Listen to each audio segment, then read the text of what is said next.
உங்க பழைய நகைக்கு கிராமுக்கு 150 ரூபாய் கூடுதலா வாங்கி புது நகை எடுத்துக்கோங்க. அதே கம்மி சேதாரம் தான் உங்க லலிதால மட்டும்தான். நாகநந்தினி, முதல்ல உங்ககிட்ட இருந்து வர்றது சரியா இருக்கும்னு நினைக்கிறேன். வைத்திருக்கக்கூடிய மொத்த விமர்சனம் திமுக இருந்து அதிகமாக, அதுக்கப்புறம் நயினா நாகேந்திரன் அவர்கள் மாண்பு இல்லாமல் இருக்கிறாரு, இது ஒரு சினிமா அரங்கம் இல்லை, இது சரியான முறையில் இருக்கும் அப்படின்னு அவங்க தரப்பில் வச்சுருக்காங்க. ஆனால் எதிர்க்கட்சி தலைவர் உதயநிதி ஸ்டாலின் அவர்கள் வைத்திருந்த விமர்சனம் கடுமையான விமர்சனமாக இருந்தது. செய்தியாளர் சந்திப்பில் பார்த்துருப்பீங்க. என்ன அதற்கான விளக்கம், என்ன பதில், என்ன தாவேக்கு இப்படி தான் செய்கிறாங்க அப்படின்னு நினைக்கிறீங்களா? இது ஒரு பாணி அப்படின்னு சொல்கிறாங்க, இது ஒரு தனி பாணி. அதை நீங்கள் எம்ஜிஆர் அவர்கள் இருந்தப்போ இதே மாதிரி தான் விமர்சனம் பண்ணீங்க, அவரை தொப்பி போட்டவர்னு சொன்னீங்க, அவர் விமர்சனம் மற்றதெல்லாம் பண்ணீங்க, அப்படிலாம் இருந்தது. அதே மாதிரி தான் இவரையும் விமர்சனம் பண்ணுறீங்க, எந்திரிச்ச உடனே சொன்ன உடனே எந்திரிச்சு ஓடிட்டீங்க பேச ஆரம்பித்த உடனே அப்படின்னு அமைச்சர்கள் தரப்பில் எதிர்த்தரப்பு விமர்சனமாக வைக்கப்படுது. உங்கள் பதில்? சரி சார், அனைவருக்கும் வணக்கம் சார். அதாவது எப்படி சார் தனி பாணினா எப்படி நம்ம தலைவர் சொல்ற மாதிரி ஏன் வழி தனி வழி அப்படியா சார்? அதாவது சட்டப்பேரவைக்குன்னு ஒரு மாண்பு இருக்கு. நீங்க நடை உடை பாவனம், உங்க ஸ்டைல், உங்களோட பெர்ஃபார்மன்ஸ், உங்களோட ட்ரெஸ் கோட் எது வேணாலும் மாத்தலாம். ஆனா நமக்குன்னு இருக்கக்கூடிய ஒரு பாரம்பரியம் அதை மாற்ற முடியாது சார். அதுதான் உண்மை. இப்ப வெளியே எதிர்கட்சி தலைவர் ரொம்ப காட்டமா பேசினாரு, ரொம்ப பயங்கரமா பேசிட்டாரு அப்படின்னு சொல்றவங்களும் ஒண்ணும் இல்லை. அவர் நார்மலா சிரிச்சுட்டு ஒரு நார்மல் மோட்ல தான் பேசினாரு. எங்களுக்கு அந்த ஸ்டைல் எல்லாம் தெரியாது சார். நாங்க நடிகர் கிடையாது, நாங்க நார்மலா பொலிட்டீஷியன், அரசியல்வாதி. அப்ப அதுக்கு தகுந்த மாதிரி தான் நாங்க எங்களுடைய பதில கொடுத்தோம். அதுவும் இன்னொன்னு, ஓடி வந்துட்டாங்களா? எதுக்கு சார் ஓடி வரணும்? நாங்க அங்க சட்டப்பேரவையில தானே உட்கார்ந்து இருந்தோம். கிட்டத்தட்ட அவர் பேச ஆரம்பிச்சு, முதல்வர் பேச ஆரம்பிச்சு 15 நிமிஷம் வரைக்கும் அங்க உள்ளதான் உட்கார்ந்துட்டு இருந்தோம்.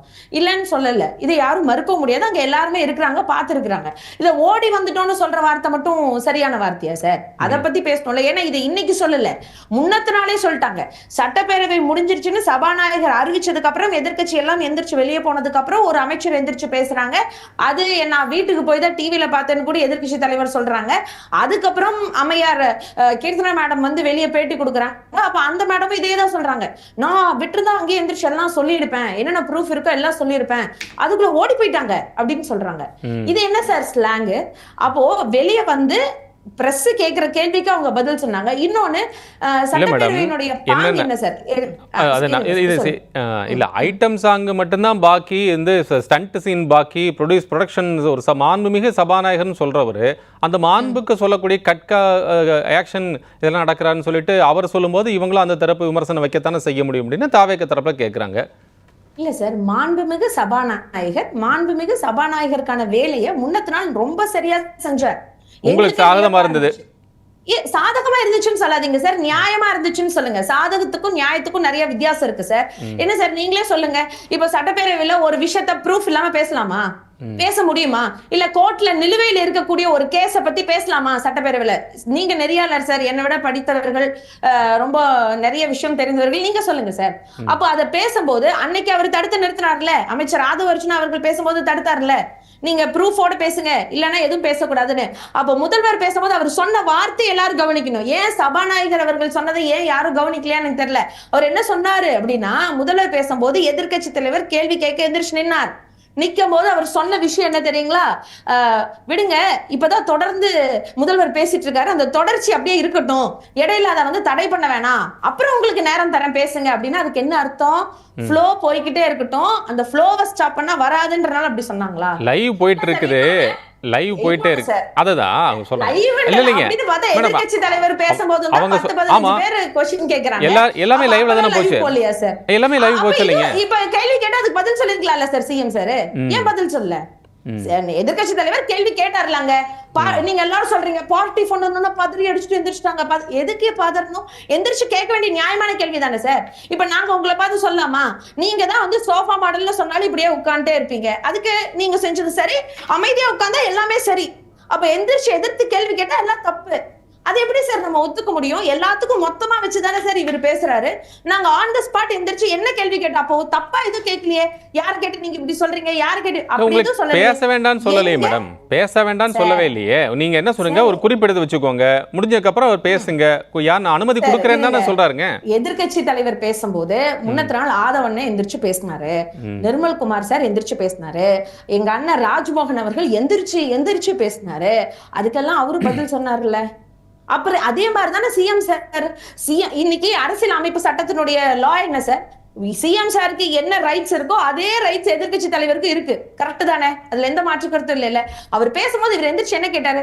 பார்ட்டி ஃபண்ட் நீங்க சொல்றீங்க, அப்போ எந்த பார்ட்டி யார்கிட்ட வாங்குச்சு, எப்ப வாங்குச்சு, அது யார்கிட்ட கொடுத்தாங்க, இந்த டீடைல்ஸ் கொடுங்க, we will face the consequences சொல்றாருல்ல. அப்ப அது ப்ரூஃபோட பேசி இருக்கணும்ல சார். நீங்க சும்மா 19 வந்து சொல்லாமா? அப்ப நாங்களும் சொல்லலாமா? இவங்க வந்து பிளாக் டிக்கெட் வச்சுதான் எல்லாமே இது பண்ணிருக்காங்க, லாட்டரி ஃபண்ட் வச்சுதான் கட்சி நடத்துறாங்க, இந்த மாதிரி தேவையில்லாத விஷயங்கள் நாங்களும் அங்க பேசலாமா? அப்ப இனிமேல் இப்படிதான் பேசணும்னா சட்டப்பேரவைக்குள்ள எல்லாமே பேசிடணும் சார். அப்புறம் இன்னொன்னு, அந்த குட்டி ஸ்டோரியில தலைவர்னு வந்தது எங்களுக்கு பிரச்சனை இல்லை சார். நல்லா புரிஞ்சுக்கோங்க. தலைவர்னு நீங்க கோஸ்ட் போட்டு சொல்லியிருந்தீங்கன்னா கட்சி சார்ந்துன்னு இருக்கும். அப்பான்னு ஏன் சார் சொல்றீங்க? அத குட்டி ஸ்டோரி சொல்ற நேரமா சார்? இங்க வந்து நாங்க எத்தனை கேள்வி கேட்டோம் எதிர்கட்சியில இருந்து, இங்க பாலியல் பிரச்சனை இவ்வளவு இருக்கு, நாங்க ப்ரூஃபோட தானே சொன்னோம். ஏன் நாங்க சொல்லும் போது வந்து நீங்க வந்து 19 குற்றச்சாட்டு வைக்கிறீங்கன்னு சொன்ன முன்னத்து நாள் எதிர்கட்சி தலைவர் எந்திரிச்சு நின்னு எந்த இடத்துல வேம்புலின்ற அந்த கட்சி நிர்வாகி ஆலந்தூர்ல அப்படி பண்ணிருக்காருன்ற ப்ரூஃபோட சொன்னாரு. சேலத்துல மணிகண்டன்ற ஒருத்தர், அதுவும் வந்து தாவிகாவினுடைய கட்சி பிரமுகர், அவர் அப்படி பண்ணிருக்காரு. ஏன்னா அவர் கட்சியிலே இல்ல நிறைய பேர் சொல்லுவாங்க. ஆனா அவரு புசியானந்த சாரோட எடுத்த போட்டோ வித் அவங்களோட கட்சி துண்டு, அதை தாண்டி அவரோட ஃபிளக்ஸ், நிறைய ஃபிளக்ஸ்ல ஒரு போட்டோ இருந்துச்சு, அதுவும் உண்மை. அதை விட ரொம்ப முக்கியமான ஒரு கேஸ், உங்க பின்னாடி ஸ்ரீவைகுண்டம் எம்எல்ஏ அவர்கள் இருந்தாங்க, அவங்கள பத்தியும் சொன்னாங்கல்ல. ஏன் இத பத்தி எல்லாம் ஒரு வார்த்தை கூடி சிஎம் சார் அதுல பேசவே இல்லை? எடுத்த இடத்துல அதெல்லாம் பேசி இருக்கணும். இன்னைக்கு வெளியே போராட்டம். அதே நீங்கள் சொன்ன அமைச்சர் ராஜ்மோகன் அவர்களே, யார் மீதெல்லாம் வந்து நடவடிக்கை எடுக்கப்பட்டிருக்கிறது, அவர்கள் எல்லாம் இந்த இது போன்ற செய்தவர்கள் யாராக இருந்தாலும், கட்சியாக இருந்தாலும் சரி இல்லை யாராக இருந்தாலும் சரி, அவங்க மேலே நடவடிக்கை எடுக்கப்பட்டிருக்கு. இன்னும் ஒரு விஷயம் சொன்னார்னா, ரீல்ஸ் போடுறாங்க அப்படின்னு முன்னத்த நாளே இதே விஷயத்த சொன்னாங்க. அப்பையும் அவர் சொன்னார், ரீல்ஸ் போட்டிருக்கக்கூடிய ஒன்றிய செயலாளர் வந்து ஸ்கூல்ஸில் போய் டிஸ்டர்ப் பண்ணக்கூடாதுங்காட்டிக்கு அவங்க மேலே நடவடிக்கை எடுக்கப்பட்டிருக்கு, அவர் ஒன்றிய செயலர் பொறுப்புலேருந்து நீக்கி இருக்கிறாங்க அப்படிங்கிறதையும் பதிவு பண்ணியிருந்தார் இல்லைங்க. அப்படின்னா உயர்கல்வித்துறை அமைச்சரை நீக்கிட்டாங்களா? சொல்லுங்க சார். உயர்கல்வித்துறை காங்கிரஸ்காரர் மேடம் சார், அவங்க கூட்டணி தானே சார். கூட்டணி நடவடிக்கை எடுத்து காங்கிரஸ்காரங்க தாவேக்காரங்க எப்படி மேடம் நடவடிக்கை எடுக்க முடியும்? இருங்க சார், நான் உனக்கு இல்லனா உங்க கட்சிக்கு சொல்லி நடவடிக்கை எடுக்க சொல்லுங்க. நான் சரி, நீங்க வந்து டான்ஸ் ஆனது கூட நான் சொல்லல, ஒரு குட் டச் பேட் டச் சொல்லி கொடுத்து வளர்த்திட்டு இருக்கோம். இன்னைக்கு யோகா செஷனுக்கு பார்க்க போனவர் அவர் எப்படி சார் நடந்துகிட்டாரு சொல்றதுக்கு எனக்கு வாய் கூசுது. அதுக்கு யாராச்சும் டிஃபைன் பண்ண முடியுமா? அவர் நல்ல என்ன, அவர் எந்த ஒரு அப்பா ஸ்தானத்துல தாத்தா ஸ்தானத்துல இருந்தே பண்ணட்டும் சார். மூணாவது மனுஷன் எப்படி சார் போய் தொடலாம் அந்த குழந்தைங்களை? அது அவர் எப்படி டச் பண்றாரு? என்ன சார் இதெல்லாம்? பள்ளிக்கூடங்கள் அப்படின்னு பார்த்தா தமிழ்நாட்டில் இருக்கக்கூடிய எல்லா தாவேக்க நிர்வாகிகளையும் பிடிச்சுதான் உள்ள போடணும். இன்னைக்கு எல்லா பள்ளிக்கூடத்திலயும் இதான் சிஎம் சாரோட போட்டோ, இதுதான் சிஎம் சாருக்கு உங்க விஜய் மாமாக்கு இன்னைக்கு பர்த்டே, எல்லாரும் வாழ்த்துக்கள் சொல்லுங்கன்னு போய் நிக்கிறாங்க.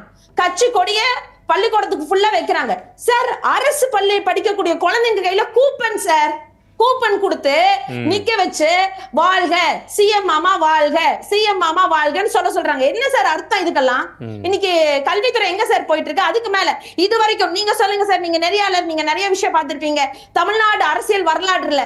எந்த சிஎம்க்கு சார் வந்து இந்த 40 நாள் விரத காலத்திலேயே மிகப்பெரிய ஒரு புரட்சி செஞ்சுட்டாங்கன்னு சொல்லி மட்ட மத்தியானத்துல ஒரு சிபிஎஸ்இ ஸ்கூல்ல அந்த நடு கிரவுண்ட்ல அத்தனை குழந்தைங்களை சினிமா பாட்டு போட்டு அவரோட போட்டோ போட்டு உட்கார வச்சாங்களா?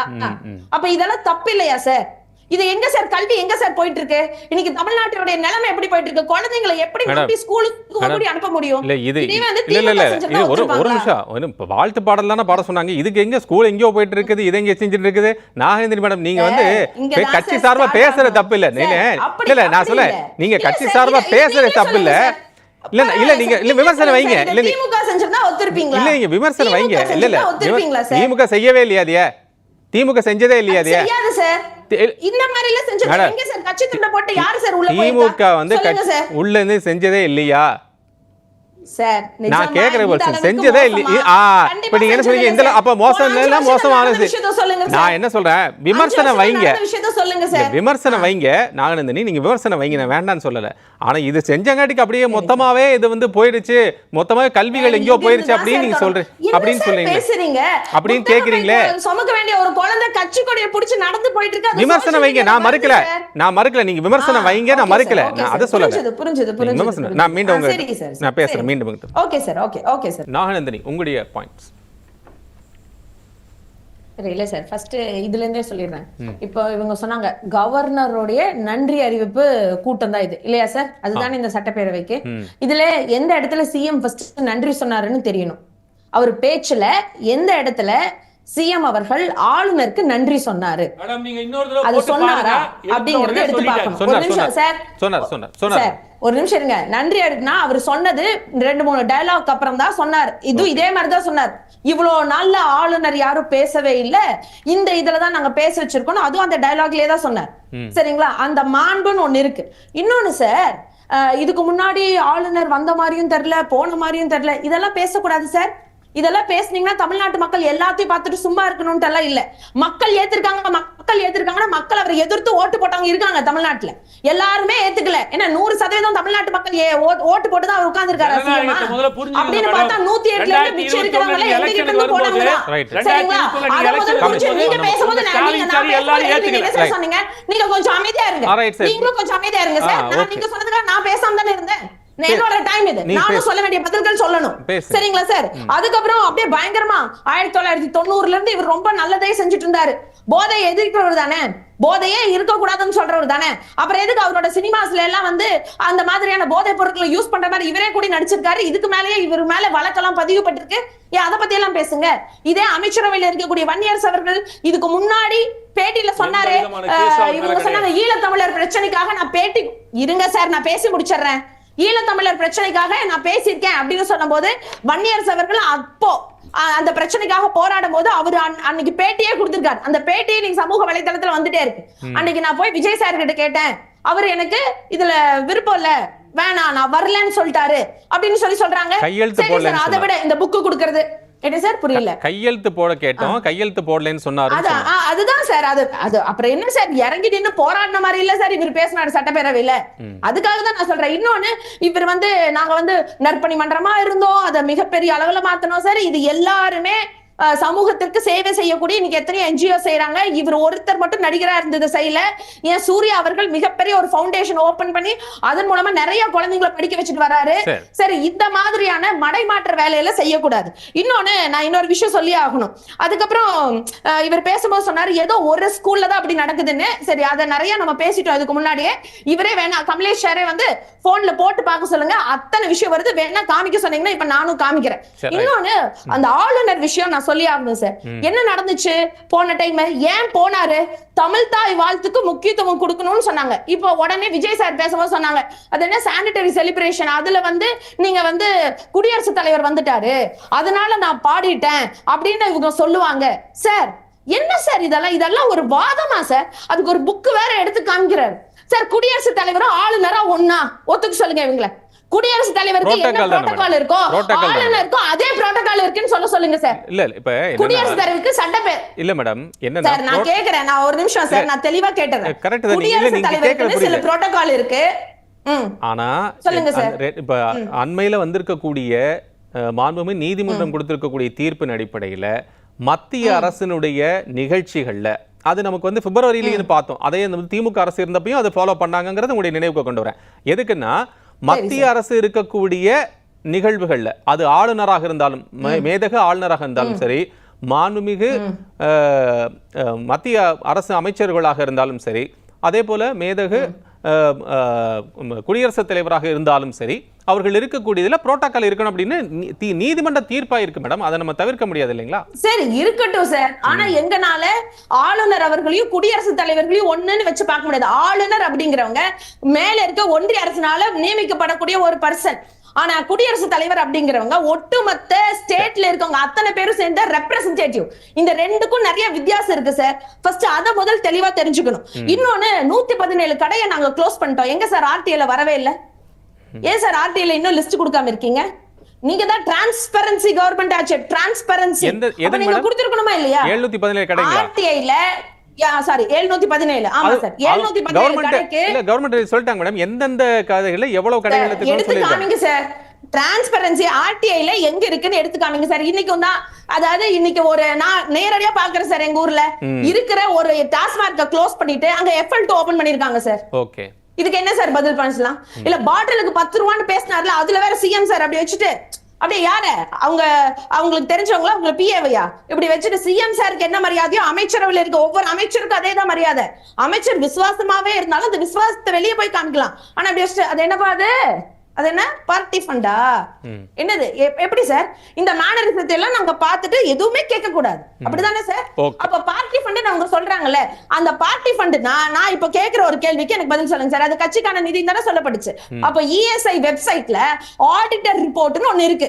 அப்படின்னு பார்த்தா ஒவ்வொரு பார்ட்டியும் ஸ்டார்ட் பண்ணாங்க அப்படின்னா அவங்களுடைய அக்கௌண்ட் டீடைல்ஸ், பேலன்ஸ் ஷீட், அவங்களோட டொனேஷன் ஷீட் எல்லாத்தையும் மெயின்டைன் பண்ணி அவங்க பினான்சியல் ரிப்போர்ட்டை அக்டோபர் 31 ஒவ்வொரு வருஷமும் அந்த எலெக்ஷன் கமிஷன் கிட்ட ப்ரொடியூஸ் பண்ணணும். இப்போ 2024-25க்கான பினான்சியல் ரிப்போர்ட் எல்லா பொலிட்டிஷியன், அதாவது தமிழ்நாட்டில் இருக்கக்கூடிய எல்லா கட்சிகளும் ப்ரொடியூஸ் பண்ணிருக்கு. அது எலெக்ஷன் கமிஷனோட அந்த வெப்சைட்ல அவைலபிலிட்டில இருக்கு.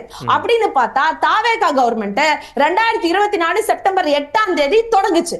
அப்ப தொடங்கின கட்சி ஏன் சார் இன்னும் அந்த பினான்சியல் ரிப்போர்ட்டை சப்மிட் பண்ணிருச்சா இல்லையா? பண்ணிருச்சுன்னா ஏன் இன்னும் அந்த வெப்சைட்ல இஷ்யூ பண்ணல? அப்படின்னு பார்த்தா அந்த இருங்க சார், இருங்க சார் ஒரு நிமிஷம் சொல்லிடுறேன். எலெக்ஷன் கமிஷன் வெப்சைட்ல ரிவீல் பண்ணலனா ஏன் இவங்களோட பேஜ்ல நினைச்சு ரிவீல் பண்ணிருக்கலாம்ல இவங்களோட விஷயத்துல? இப்ப உங்க பார்ட்டிக்கு எப்படி ஃபண்ட் வந்துச்சு நாங்க கேட்டா நீங்க என்ன சொல்லுவீங்க? இன்னொன்னு அப்படியே பெண்களுக்கு நடந்த விஷயத்தை அப்படியே கடந்து போயிட்டாங்க சார். நான் சொல்றேன் சார், என்ன பேசுறீங்க? டிஜிபி அதாவது பொறுப்பு டிஜிபி போட்டாலும் சரி, உண்மையான அது பேசிட்டோம், பெண்கள் சார்ந்த பிரச்சனை பேசிட்டோம், நிறைய செஞ்சாருங்க. ரொம்ப என்ன இல்ல சார், இல்ல சார், இந்த ஒரே ஒரு நினைவு கருத்தோட முடிச்சறேன் சார். அந்த டிஜிபி சொன்னார்ல, அதுக்காக சொல்றேன். ஏன் சார் இங்க சூலூர்ல நடந்துச்சு சார்? பொறுப்பு டிஜிபி இல்ல, உண்மையான டிஜிபி தான போட்டீங்க. எல்லாருக்கும் சமமான வாய்ப்பு யாருக்கும் கிடையாது. எல்லாரும் தப்புதான். இருங்க நான் ஒன்னு சொல்றேன், இருங்க. பொறுப்பு டிஜிபி நீங்க போட்டீங்கல, உண்மையான டிஜிபியே நீங்க போட்டீங்கல, பிரஸ் மீட்ல உட்கார்ந்து அவங்க எப்படி சார் ஹேண்டில் பண்ணாங்க? அதே இங்க சித்ரா கேஸ், இங்க எம்எல்ஏவே கிடையாது. இருந்தாலும் அந்த டைம் நாங்க எப்படி ஹேண்டில் பண்ணி உங்களுக்கு நடவடிக்கை எடுத்தோம். 50 தாவேகா நிர்வாகிகள் பிரச்சனையில ஈடுபட்டிருக்காங்கன்னு சொல்லும்போது அதுக்கான பதில் எங்க சொன்னார்? விவசாய போராட்டத்துக்கு என்ன பதில் சொன்னாரு? அதை தாண்டி மின்வாரியத்துறை அமைச்சர் பேசிட்டோம் மேடம், பேசிட்டோம், கேள்வி கேட்க கூடாது, கோஆபரேட் பண்ணுங்க, பேசிட்டோம். அமைச்சர் நிர்மல்குமார் அவ்வளவு கேள்வி கேக்குறாரு. அப்ப இதெல்லாம் நீங்க சேர்த்து பேசிருக்கீங்க சார், தனித்தனியா பேசிருக்க கூடாது. இதுல 1000 பப்ளிக் ஸ்கூலுக்கு, அதாவது ஒரு இன்னொரு கட்சிக்கான சாரி இன்னும் ஸ்கூலுக்கான நிதியை ஒன்றிய அரசு கிட்ட பேசி வாங்க முடியல. இல்ல சார், இந்த ஒரே விஷயம் நிறைய விஷயம் பேசிட்டோம், போதும். நிறைய ஆல்ரெடி நிறைய சொல்லிட்டீங்க. வாங்க முடியல 1000 பேருக்கு. Right point taken madam, thank you. Wait பண்ணு madam, hold on please. Naganandini, உங்க பழைய நகைக்கு கிராமுக்கு 150 ரூபாய் கூடுதலா வாங்கி புது நகை எடுத்துக்கோங்க. அதே கம்மி சேதாரம் தான் உங்க லலிதால மட்டும்தான்.